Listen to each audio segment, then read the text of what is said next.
we have the annual regular season finale coming up on Saturday, and it is the Army-Navy game, always the last game of the college football regular season. This one is taking place at the home of the Washington Commanders, and Landover, Maryland there, home of the Washington Commanders. Used to be called FedEx Field. Now it's called Northwest Stadium.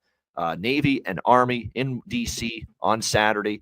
We've got Army. They opened a 4-point favorite in this game. They're now up to 6.5, even 7, showing up now with the Black Knights laying the points here in this matchup. 40 being the total here in this game. Army, a phenomenal season. I certainly think they're a little bit better than Navy. The question is going to be, do you want to now lay a full touchdown here with the Army Black Knights? And look, this is a special football team. We saw them just dismantle a very good Tulane team in the AAC championship game. Those Tulane kids, they looked like they wanted no part of that cold weather in West Point, New York. Yeah, we touched on it. I don't know if enough people talked about that. It's going to be freezing fucking cold there. A lot of Louisiana kids, a lot of Southern State kids. Yeah, exactly. And they were making mistakes, and they were not handling the cold like Army did. Fumbling and turnovers, and just a lot of mistakes were being made by Tulane. And 2 weeks in a row, they got gashed on the ground. I mean, they could not stop that Army triple option attack. They did anything they wanted. 335 rushing yards rolled up on that Tulane defense by Army in that AAC championship game. And it was pretty impressive when it was all said and done. It was a great performance by them. This Bryson Daly is unbelievable. He's not only tough, but he's physical runner.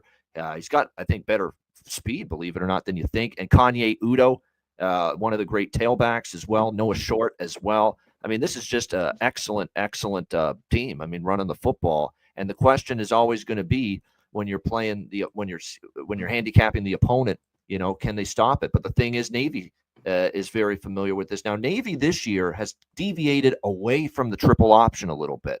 So the difference, I think, with this year's Navy-Army game and maybe past years is, well, Navy doesn't see this type of offense in practice because Navy doesn't play full triple option anymore under this Newberry here, the head coach. So it's a little bit different in terms of the prep here for the Navy midshipmen in this game. We'll have to see if Blake Horvath's good to go. He was banged up down the stretch of the season.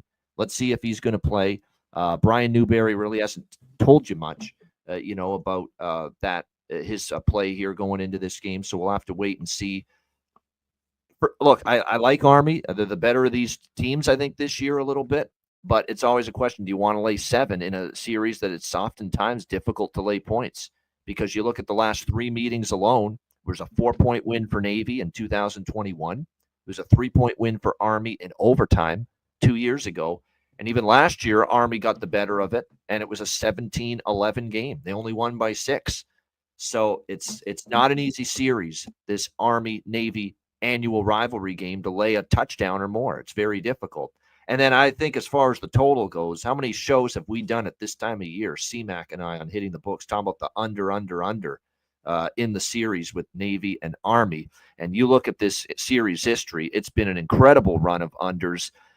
But here we have a total now 40, and this is the highest total that we have seen in an Army-Navy game since 2019. The total in that game was 40.5 the total, and it was 38 points in that game. And if you look at the recent meetings, in fact, the last 10 meetings, not a single one, CMAC, has gotten into the 40s.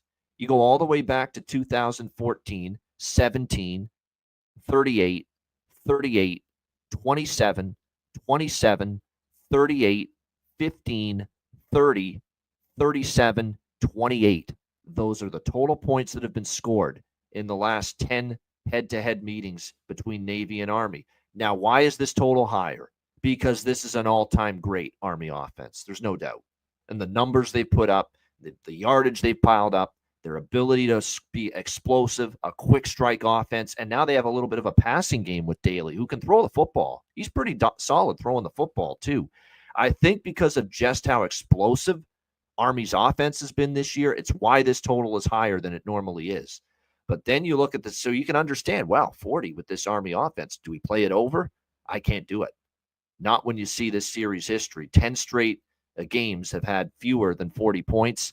The under just in the last 10 matchups alone is 8-1-1 to the under, and it's even much stronger going back even further as far as unders in this series. So as much as I love Army, I don't like this price enough to back them. I do lean to the under, though, here in this game. It's very difficult to bet over 40 in a series that hasn't even cracked 40 in a very, very long time. C-Mac, what do you think here? Navy, Army. Yeah, maybe this offense is so good enough. Like this could, there's just no way I'm betting it though. This is under nothing. Like I just no way, no how. One thing I've loved out really, especially the last few months too, has been the Army defense. Like we just saw against Tulane. I mean, and those touchdowns were kind of late, especially I think the last one. But they shut down some teams, especially down the stretch, and looked great. Here's the thing on the side.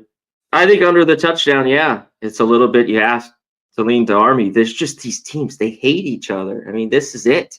Yep. You know, I know Army, of course, that game was huge, and we talked about it. And man, what a game that they had. You were talking about Tulane. Just looks like they didn't want to be there in that freezing cold and got pounded on the ground. You know, it brought into all my cat. You know how man, Tulane had stopped all these triple options, and but I just thought Army was a lot better in Daly. He has been excellent all year long. So now there are sevens. See, I wouldn't lay more in the touchdown here. I just think this could be close. And what happens? I thought Horvath's been out. I thought Woodson played well against ECU. We had mentioned in that game though, ECU just for some reason hasn't beat Navy and struggled with them for 15 years. And they couldn't get it done, a red-hot ECU team. And, you know, Woodson did well. I think he could play well if he has to start here and it's not Horvath. So, yeah, I lean to the under here. And in the end, I think this is a one-score, a touchdown type game. So as much as I love Army, I just want them a little more how we had them last week in the dog role. I think that's huge. But if you really love them and you get under, because right now, I don't think the rest of the way here the week, there'll be sevens all the way out. Like I'm pretty sure. I mean, we're already there. There's a lot of 6.5s. I think if you really like them, grab them today or tomorrow, because I think everyone's going to see what Army just did and going to jump on their bandwagon and move this to 7.5 maybe. Yeah, no question. So that's going to be something to monitor, no doubt, as far as moving forward with the total movement and the line movement. Here's what I probably might do, because to even get the total at a better number and get Army at it, because I do like Army to win the game. I just don't feel comfortable laying 7. I don't do many same game 6-point teasers, especially in college football. I don't, and I do it only rarely in the NFL, but I almost never do it in college football.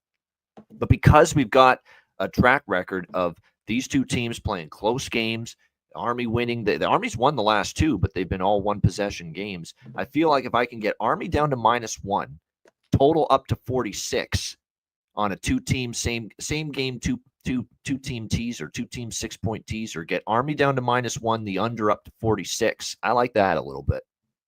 Army -1 teased down, the under teased up to 46.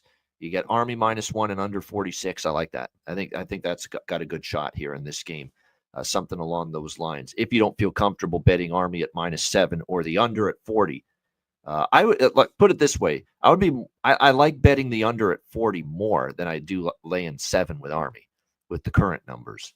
That's kind of where I stand here with this particular game. Yeah. But like I said, they're a special team. You know what I love about Army too, and why these kids are so disciplined and so, you know, they're just leaders, and they're like machines. You know, they won that AAC championship. First time in history Army football's won a conference championship. Incredible feat. And Bryson Daly and all the other teammates they interviewed after the game, they're already talking about beat Navy. We're on to the next one. You know, it's they'll set the brief celebration, but it's on to Navy, because that's the game Army plans and prepares for the most all year round. The same thing goes for Navy, obviously, as well. That's what makes this and the Commander-in-Chief trophy's on the line. And that's not always the case when these teams play each other. But for the first time in quite some time, the Commander-in-Chief trophy will be decided, and the winner of this game will get that trophy. So big stakes coming up on Saturday for the Army-Navy game. Horvath is not confirmed out as of yet. Dom, just watch that. Yeah, just keep an eye on that. But he may not play on Saturday.